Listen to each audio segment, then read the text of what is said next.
जय हिंद, वंदे मातरम। दोस्तों, स्वागत है आपका आपके फेवरेट एजुकेशन प्लेटफॉर्म तेजस कोचिंग क्लासेस में। और जो भी बच्चे अभी तक चैनल पे नए हैं तो जाके चैनल को फटाफट सब्सक्राइब कर लो। ऐसे आपको डेली इंपॉर्टेंट क्लास देखने को मिलेगी। एक भी क्वेश्चन हमारे मॉडल पेपर से आपके बाहर नहीं जाने वाला।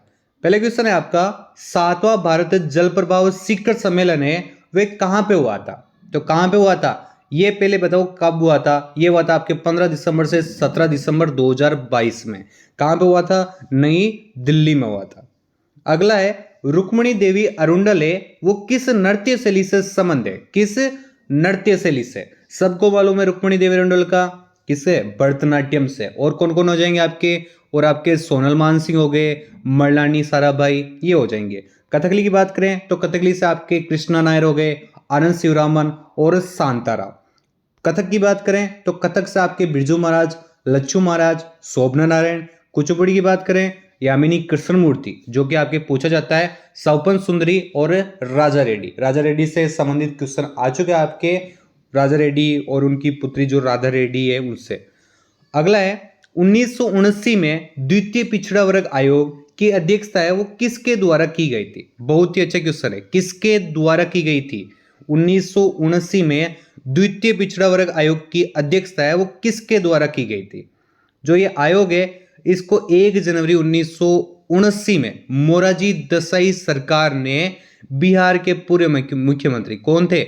बिंदेश्वरी प्रसाद। क्या नाम था? बिंदेश्वरी प्रसाद मंडल की अध्यक्षता में गठित हुई थी। उसके बाद 1980 में सरकारी नौकरियों के लिए 27% आरक्षण की इसमें मांग की गई थी। तो क्या हो जाएगा इसका? बीपी मंडल। तो अच्छे से ध्यान रखना इनका। लोहे का वह कौन सा गुण है जिसके कारण गर्म लोहे के टुकड़े को पीट कर चाकू को रूप दिया जाता है? बताओ कौन सा गुण होता है वो? बिल्कुल, आघात वर्धनीयता। सबसे ज्यादा आघात वर्धनीय धातु कौन सी है बताओ? सबसे ज्यादा तो आप कहोगे कौन सी है? आप कहोगे सोना है ना। अगला है, जलियांवाला बाग हत्याकांड के लिए जो जिम्मेदार ब्रिटिश अधिकारी माइकल ओ डायर की हत्या है वो किसने की थी? जलियांवाला बाग हत्याकांड कब हुआ था? तो कब हुआ था? 13 अप्रैल को हुआ था। कौन सी 13 अप्रैल को? 13 अप्रैल 1919 को अमृतसर में हुआ था। रोलेट एक्ट के जो आपके रोलेट एक्ट था उसके विरोध में यह प्रदर्शन किया गया था, जिसमें डॉक्टर सैफुद्दीन फिचूल और डॉक्टर सत्यपाल को गिरफ्तार कर लिया था। और इनकी गिरफ्तारी के विरोध करने के लिए अमृतसर में यह जलियांवाला बाग जनसभा हुई थी, जिस पर आपके जो ये जनरल यानी माइकल ओडायर है इसने कहा था कि गोली चला दो इन पे। उसके बाद 13 मार्च, कब? 13 मार्च 1940 को उधम सिंह ने लंदन में बैठक के टाइम में डायर को गोली मार दी थी। तो क्या हो जाएगा? उधम सिंह। तो पूरा अच्छे से क्लियर है। अगला क्वेश्चन, वाहनों में हेडलाइट के रूप में किस दर्पण का उपयोग किया जाता है? सबको अच्छे से मालूम है ना? अच्छे से मालूम है ना? बिल्कुल, अवतल दर्पण का। अगला है, कंचनजंगा बायोस्फीयर रिजर्व किस राज्य में स्थित है? किस राज्य में स्थित है? बताओ जल्दी से। देखो, कंचनजंगा बायोस्फीयर पूछ ले तो आपको बताना है सिक्किम में। मानस पूछ ले कि मानस कहां पे है तो आप कहोगे असम में। मानस कहां पे? असम में। नोकरेक पूछ ले तो नोकरेक को आपको कहना है मेघालय। ये चीज आपको ध्यान में रखनी है। नोकरेक कहां है? मेघालय। और सिमलीपाल का पूछे तो आपको बताना है ओडिशा में। कहां पे है? ओडिशा में। और कंचनजंगा का बताइए आपको, सिक्किम में। संसद के दोनों सदनों की संयुक्त बैठक की अध्यक्षता है वो कौन करता है? कौन करता है? अनुच्छेद 108 आपने पढ़ा होगा तो उसमें लिखा हुआ है कि राष्ट्रपति है। मान लो दोनों सदनों की कुछ अनबन हो, जो भी है, विरोध हो गया उनका, तो दोनों सदनों को संयुक्त बुलाने का प्रावधान है वो आपके 108 में। और अनुच्छेद 118 में यह है कि लोकसभा का अध्यक्ष कौन करेगा? लोकसभा का अध्यक्ष करता है। इस चीज के बारे में लिखा गया है। तो क्या हो जाएगा? लोकसभा अध्यक्ष हो जाएगा। तो साथ में अनुच्छेद, कौन सा अनुच्छेद है ये भी चीज क्लियर करते हुए चलना आपको। भारत दुनिया के कुल भौगोलिक क्षेत्रफल का कितना प्रतिशत भाग है? भारत है वो दुनिया के कुल भौगोलिक क्षेत्रफल का कितना प्रतिशत भाग है? तो कितना परसेंट है हमारा भारत? सबको मालूम है 7वां सबसे बड़ा है क्षेत्रफल की दृष्टि से, सातवें सबसे बड़ा देश है। कितना है? 2.42%। तो क्या हो जाएगा? बी ऑप्शन आपका एकदम सही हो जाएगा। अगर आपको पूछ ले जनसंख्या के हिसाब से बताओ कि कितना परसेंट हो जाएगा, तो जनसंख्या के हिसाब से हमारा है लगभग 17 से 18%। कितना है? 17 से 18%। अगला है, निम्नलिखित में से कौन सा एक जैन त्योहार, बहुत ही अच्छा क्वेश्चन है, कौन सा एक जैन त्योहार है जो श्वेतांबर समुदाय के द्वारा 8 दिनों के लिए मनाया जाता है और दिगंबर समुदाय द्वारा दक्ष लक्षण पर्व के रूप में 10 दिनों के लिए मनाया जाता है? कौन सा जैन त्योहार है वो? बिल्कुल, कौन सा हो जाएगा? पर्युषेण पर्व भाद्रपद में मनाया जाता है। कब मनाया जाता है? भाद्रपद में मनाया जाता है। अगला क्वेश्चन है आपका, भारतीय संविधान के अनुच्छेद 80 के अनुसार राज्यसभा के सदस्यों की कुल संख्या 150 से अधिक नहीं हो सकती। सबको मालूम है 250 से अधिक नहीं हो सकती। अभी कितनी है? अभी 245 है। हाल ही में जैविक विविधता पर संयुक्त राष्ट्र सम्मेलन COP15 का आयोजन है, वो कहां किया गया था? कहां किया गया था? कनाडा में किया गया था। मौर्य वंश का अंतिम शासक है वो कौन था? मौर्य वंश का अंतिम शासक पूछा है, सबको मालूम है बृहदत्तर था। पुष्यमित्र शुंग ने इसकी हत्या कर दी थी और मौर्य समाज को खत्म कर दिया था, और उसके बाद में पुष्यमित्र शुंग ने शुंग वंश की स्थापना की थी। निम्नलिखित में से कौन सा वाद्य यंत्र आमतौर पर ऊर्ध्वाधर स्थिति और एक मुड़े हुए धनुष से बजाया जाता है? कौन सा वाद्य यंत्र है वो? सारंगी है। कौन? सारंगी है। ये आपके धुमकड़ समुदाय होता है ना, जो धुमकड़ जातियां, कौन सी? धुमकड़ जातियों का ये आपके एक वाद्य यंत्र है। नेहर कटिया तेल क्षेत्र किस राज्य में स्थित है? नेहर कटिया तेल क्षेत्र है वो किस राज्य में स्थित है? भारत में कुल 3 क्षेत्र है। कितने? 3 है। पहला है आपका असम। कौन सा है?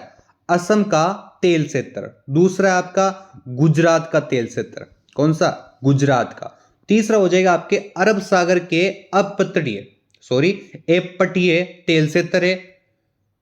और इसमें पूछे असम, तो असम में कौन कौन से? असम में हो गया आपके डिगबोई क्षेत्र। असम में पूछे तो आपके हो गया असम डिगबोई क्षेत्र है वो असम में। सुरमा घाटी है वो आपके असम में। नाहरकटिया क्षेत्र है वो असम है। इसमें पूछा क्या है? नाहरकटिया, तो क्या हो जाएगा? असम हो जाएगा। तो ये सारी चीज में कवर करते चलो। गुजरात का भी बता दूं, गुजरात का हो जाएगा आपके अकलेश्वर तेल क्षेत्र, खंभात तेल क्षेत्र, अहमदाबाद व कलोल क्षेत्र है वो गुजरात। अरब सागर की बात करें तो मुंबई हाई तेल क्षेत्र हो गए, बसीन तेल क्षेत्र और अलियाबट तेल क्षेत्र है वो अरब सागर में है। इसके अलावा कोई भी क्वेश्चन बाहर नहीं जाने वाला। चपचार कूट त्योहार निम्नलिखित में से किस राज्य में मनाया जाता है? पूछा जा चुका है आपका ये क्वेश्चन, किस राज्य में मनाया जाता है? तो आप कहोगे मिजोरम में मनाते हैं, ये हमको मालूम है। कहां पे? मिजोरम में मनाया जाता है। यह त्योहार जूम ऑपरेशन के बाद मनाया जाता है। जूम ऑपरेशन क्या है? जूम ऑपरेशन यानी जंगल को साफ करने के बाद मिजोरम में वहां के लोग मनाते हैं। कुल क्षेत्रफल की दृष्टि से भारत का सबसे छोटा केंद्र शासित प्रदेश है वो कौन सा है? सबसे छोटा केंद्र शासित प्रदेश। अब इसे जनसंख्या की दृष्टि से देख लो या फिर क्षेत्रफल की दृष्टि से, दोनों का एक ही उत्तर आएगा, वो आएगा लक्षद्वीप।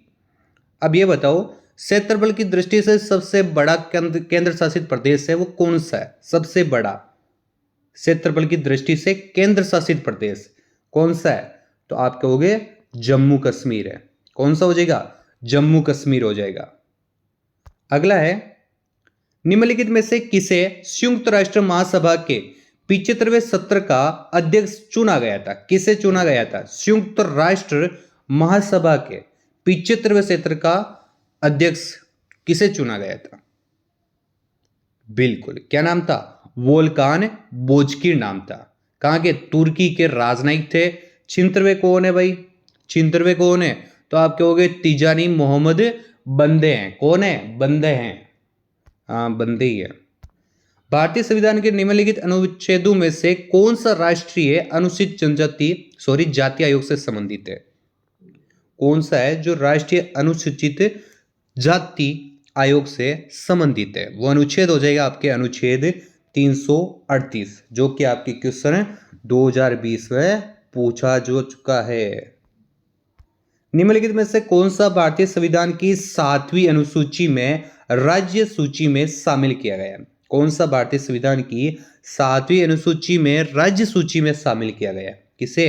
तो आपके हो गए बाजार और मेले को। राज्य सूची में कौन कौन है? राज्य सूची में हो गए आपके कृषि हो गए, स्थानीय शासन हो गया, पुलिस आ गई, कृषि आयोग पर कर हो गए, ये सारे के सारे किसमें आते हैं? राज्य सूची में होते हैं। सूची कितनी होती है? 3 होती है। राज्य हो गई, समवर्ती हो गई, है ना, आपको मालूम है ये चीज। प्रख्यात संगीतकार अरविंद पारिक निम्नलिखित में से किस वाद्य यंत्र से संबंधित थे? किस वाद्य यंत्र से? कौन? अरविंद पारिक। तो अरविंद पारिक तो आपके ओनली है किससे? सितार से। और आपके जो ऑल इंडिया रेडियो है इस पर ये कलाकार रह चुके हैं। क्या रह चुके हैं? कलाकार। All India radio. गोटीपुआ लोक नृत्य शैली किस राज्य से संबंधित है? गोटीपुआ किससे? ओडिशा से। किससे हो जाएगी? ओडिशा से हो जाएगी। निम्नलिखित में से किसे तंतु को कृत्रिम रेशम भी कहते थे? किस तंतु को कृत्रिम रेशम? कृत्रिम क्या होता है? मानव निर्मित। जो हम बनाते हैं उसे क्या कहते हैं? कृत्रिम कहते हैं। बताओ क्या हो गया? रेयान हो गया। इसका निर्माण सेलुलोज से होता है। नाम सुना है आपने, सेलुलोज से होता है। इसके बाद में इसमें क्या बनते हैं? कपड़े बनते हैं, वस्त्र का निर्माण किया जाता है। भारत की आकस्मिकता निधि का संरक्षण है वो कौन करता है? अनुच्छेद 267। जिसने भी अनुच्छेद क्लियर कर लिए हैं, काफी नॉलेज है वो, उनको अच्छे से मालूम है। अनुच्छेद 267 याद करो। राष्ट्रपति क्या हो जाएगा? राष्ट्रपति हो जाएगा। भारत में हर साल राष्ट्रीय खेल दिवस है वो कब मनाया जाता है? राष्ट्रीय खेल दिवस कब मनाया जाता है? कब मनाया जाता है? मेजर ध्यानचंद की जयंती पर। अब आप ये कहोगे मेजर ध्यानचंद की जयंती कब है? मेजर ध्यानचंद की जयंती कब है? 29 अगस्त को। कब है? 29 अगस्त। तो क्या हो जाएगा? 29 अगस्त टी ऑप्शन हो जाएगा। आजीलामू निम्नलिखित में से किस राज्य का एक महत्वपूर्ण लोक नृत्य? आजीलामू। आजीलामू बताओ कहां का है? मणिपुर का? ना, अरुणाचल प्रदेश का। कहां का है? अरुणाचल प्रदेश। जो आपके मोनपा जनजाति, कौन सी जनजाति? मोनपा जनजाति है, उसका यह प्रमुख लोक नृत्य है। तो जनजाति भी पूछ ले तो आप बता देना, आपको मालूम है। वाष्पीकरण की प्रक्रिया के बारे में निम्नलिखित में से कौन सा कथन सही है? बहुत ही अच्छा और बिल्कुल ही सरल क्वेश्चन है जो कि आपके पूछा जा चुका है। वाष्पीकरण की प्रक्रिया के बारे में निम्नलिखित में से कौन सा कथन सही है? तो देखो पहला ही है, तरल अवस्था को गैसीय अवस्था में, इसे ही तो वाष्पीकरण कहते हैं। इन सबको देख लो, इनको वाष्पीकरण थोड़ा कहते हैं। तो क्या हो जाएगा? ए ऑप्शन हो जाएगा। प्रोटियम, ड्यूटेरियम और ट्रिटियम क्या है? क्या है ये चीज? तो आप कहोगे हाइड्रोजन तत्व हैं। कौन से हैं? आप कहोगे हाइड्रोजन तत्व है ना, जो नाभिक में न्यूट्रॉन की संख्या के अनुसार एक दूसरे से अलग होते हैं। क्या होगा? समस्थानिक हो गया ना। अगला है, निम्नलिखित में से कौन सी प्रमुख नदी एक पूर्व की ओर बहने वाली नदी नहीं है? नहीं पूछा है, कौन सी? तो आप कहोगे नर्मदा नदी। कहां से इसका उद्गम? तो आप कहोगे मैकाल पर्वत की अमरकंटम चोटी से निकलती है। कहां पे गिरती है? तो आप कहोगे अरब सागर में जाकर ये गिर जाती है, वहां पे गिर जाती है। अगला क्वेश्चन है, ऑपरेशन फ्लड निम्नलिखित में से किससे संबंधित है? किससे संबंधित है ऑपरेशन फ्लड? बिल्कुल भारत के डेयरी उद्योग से। किससे हो जाएगा? डेयरी उद्योग से हो जाएगा। भारत में श्वेत क्रांति के जनक किसे कहते हैं? इसके साथ ये भी बता दो, श्वेत क्रांति के जनक है वो किसे कहा जाता है? किसे कहा जाता है? डॉक्टर वर्गीज कुरियन को कहा जाता है। और श्वेत क्रांति राष्ट्रीय डेयरी विकास बोर्ड के द्वारा 1970 में शुरू की गई थी। तो ये चीज भी आपको मालूम होनी चाहिए। साथ में निम्नलिखित में से कौन सा रोग प्रोटीन की कमी के कारण होता है? प्रोटीन की कमी के कारण बच्चों में जल्दी से होता है रोग। कौन सा होता है? एक तो देखो आपके जो डी है वो होता है, कौन सा? कवासी योरकार। और आपके एक मेरा, कौन सा होता है? मेरास्मस रोग। ये दो रोग होते हैं प्रोटीन की कमी के कारण, है ना। ट्राई फूड परियोजना निम्नलिखित में से किस मंत्रालय ने लॉन्च की? किस मंत्रालय ने लॉन्च की? तो किसने की थी? बिल्कुल, केंद्रीय जनजातीय कार्य मंत्रालय ने। किसने? केंद्र जनजातीय कार्य मंत्रालय और आपके ट्राइफेड है, इनकी एक संयुक्त पहल थी आपके ये। महात्मा गांधी के मार्गदर्शन में बारडोली सत्याग्रह में किसानों के आंदोलन का नेतृत्व है वो किसने किया था? कब हुआ था? आपके हो गए 1928 में हुआ था। कहां पे हुआ था? तो आपके हो गए गुजरात में हुआ था। सरदार वल्लभ भाई पटेल के नेतृत्व में हुआ था, इनकी देखरेख में हुआ था। इसी आंदोलन के बाद में इनको सरदार की उपाधि मिली थी। जो सरदार की उपाधि है वो इसी आंदोलन के बाद इनको मिली थी। जब भारत स्वतंत्र हुआ उस समय भारतीय कानून के क्षेत्र के राष्ट्रीय कांग्रेस के अध्यक्ष कौन थे? जब भारत स्वतंत्र हुआ तब की बात है, बताओ कौन थे? जेबी थे। कौन थे? जेबी कृपलानी थे। 1934 से 1945 तक कांग्रेस के महासचिव के रूप में इन्होंने काम किया था। कांग्रेस के महासचिव के रूप में। बेहमनी साम्राज्य की स्थापना है वो किसने की थी? बेहमनी साम्राज्य मोहम्मद बिन तुगलक के काल में हुई थी। बहुत ही अच्छा क्वेश्चन है, बहुत ही घुमा। अगर आपने एक बार नजर से निकाला तो आप इसका उत्तर नहीं दोगे। देखो, मोहम्मद बिन तुगलक के काल में हुई थी, जो कि आपके ऑप्शन दे रखा है, लेकिन ये नहीं थे। किसने की थी? हसन गंगू ने की थी। हसन गंगू ने की थी। आपके हो गए, ये तो ऑप्शन ही नहीं है। और जब ये अपने सिंहासन पर बैठा था तो इसने अपना नाम बदल दिया। क्या था? अलाउद्दीन बेहमन शाह। क्या हो जाएगा? अलाउद्दीन बेहमन शाह के नाम से यह सिंहासन पर बैठा था। हसन गंगू भी कह सकते हो इसे आप। तो क्या हो जाएगा? डी ऑप्शन एकदम सही हो जाएगा। सालर जंग संग्रहालय निम्नलिखित में से किस शहर में स्थित है? किस शहर में स्थित है? सालर, बिल्कुल हैदराबाद में। कहां पे हो जाएगा? हैदराबाद में हो जाएगा। आधार आधारित लेन देन के लिए आयरिश नेतृत्व आइडेंटिफिकेशन की पेशकश करने वाला पहला बैंक निम्नलिखित में से कौन सा है? पहला बैंक कौन सा है? वो हो जाएगा आपके एक्सिस बैंक, जो कि पूछा जा चुका है आपके। अगला है विदेश मंत्री डॉक्टर एस जयशंकर ने हाल ही में निम्नलिखित में से किस देश में रविंद्रनाथ टैगोर की प्रतिमा का अनावरण किया है? आज के जो करंट अफेयर की क्वेश्चन है, जो बढ़िया लगे ना मेरे को, वो लेके आया हूं मैं आपके लिए। बताओ इसका। बिल्कुल वियतनाम। ऐसे ही क्वेश्चन पूछे जाते हैं, जो इंपॉर्टेंट लगते हैं ना हमको, ऐसे ही क्वेश्चन पूछे जाते हैं। अगला क्वेश्चन है, केंद्रीय स्वास्थ्य मंत्री मनसुख मंडाविया हाल ही में निम्नलिखित में से किस राज्य में उस राज्य के पहले मेडिकल कॉलेज का उद्घाटन किया गया? कहां पे? तो आप कहोगे नागालैंड। कहां हो जाएगा? नागालैंड हो जाएगा। आज का लास्ट क्वेश्चन रहने वाला है आपका। साथ में स्कोर भी बताते चलना कि कितने आपके क्वेश्चन राइट हो रहे हैं। बहुत ही कम दिन बचे हैं आपके पास कंपटीशन को देखते हुए, तो कितने क्वेश्चन राइट हुए हैं, कितना पढ़ना है आपको। अच्छे से पढ़ाई करो, मजे करो, एंजॉय करो। समाचार सुर्खियों में चर्चित रहा फूलों का पर्व है। बहुत ही अच्छा क्वेश्चन है। अभी देखो, चर्चित रहा ना, बहुत चर्चित रहा। फूलों का पर्व के रूप में प्रसिद्ध नारी सम्मान को समर्पित है थुकमा या बथकुमा उत्सव हाल ही में निम्नलिखित में से किस राज्य में मनाया गया? बहुत ही अच्छा क्वेश्चन है। देखो, ऐसे क्वेश्चन अक्सर आ जाते हैं क्वेश्चन में, पेपर में ना। बताओ, तो आप कहोगे तेलंगाना। कितना डिटेल के साथ पूछा है और कितना अच्छे से पूछा है इसने। क्वेश्चन का उत्तर नहीं आता ना, वो भी देख के आएगा इसका। क्वेश्चन आपके कितने राइट हो रहे हैं वो आप बताते चलना। क्लास अच्छी लगी हो तो जरूर लाइक करना। मिलते हैं आपको अगली क्लास में। अब डेली क्लास आएगी आपके। जय हिंद, वंदे मातरम।